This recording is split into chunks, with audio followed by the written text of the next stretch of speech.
President Obama's approval rating is hovering just below 50% in most polls, and among young people, there's particular trouble. In a matchup against a generic Republican, the president actually loses 37 to 34% among young voters 18 to 34, according to a Quinnipiac University poll. Heather Smith is president of Rock the Vote. Good morning, and why do you think young people seem to be losing interest? Well, good morning. It's great to be here.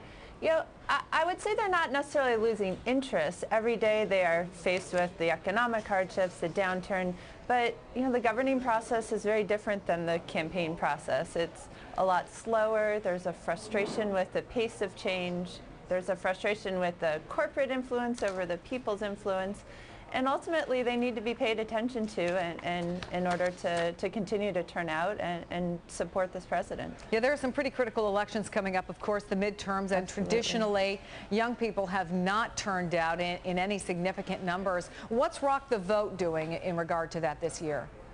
Yeah, the 2010 elections are less than 100 days away, and it's all ages that really turn out in lower numbers. It's not ever the same turnout amongst any age group compared to a presidential election. But there's a formula that we saw work in 2004, in 2006, and in 2008, and that's registering young voters, making sure that those nearly 13,000 that turn 18 every single day are registered and eligible to vote, making sure all those that have moved, about a third have moved since the last presidential election, are re-registered to vote.